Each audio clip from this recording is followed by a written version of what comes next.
السلام علیکم. اسلامک بیانات حاصل کرنے کے لیے ہمارے چینل کو سبسکرائب کریں. شکریہ. جب انسان پورا ٹوٹ جاتا ہے اور جب کوئی چاروں جانب اس کا مددگار نہیں ہوتا تو رب تو ہوتا ہے نا, اللہ تو اس کا مددگار ہوتا ہے نا, وہ تو پھر اپنے اس بندے کی مدد کرتا ہے نا, پھر وہ تو توانائی دیتا ہے نا, وہ تنہا نہیں چھوڑتا, وہ تو آنسوؤں والوں کے آنسوؤں پہ بڑا کرم فرماتا ہے, وہ تو قسم پرسی میں آ جاتا ہے, اس کی رحمت بڑھ کے استقبال کر لیتی.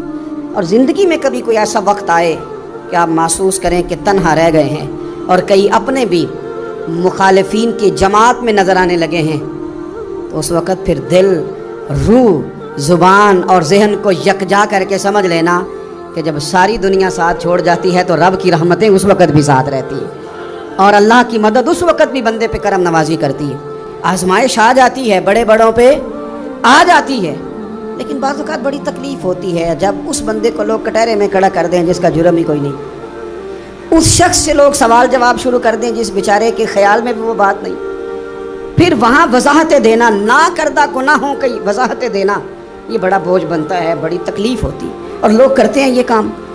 پھر اللہ تعالیٰ جب بندوبست فرمائے, صحیح بخاری میں حضرت جریج کا ذکر فرمایا, جریج نفل پڑھ رہے تھے, ماں نے آواز دی, وہ آ نہیں سکے, نماز میں تھے, ماں ناراض ہو گئی, اس نے ہاتھ اٹھا کے کہا اللہ یہ اتنی دیر تک مرے نہ جب تک کسی بری عورت کا منہ نہ دیکھ لے.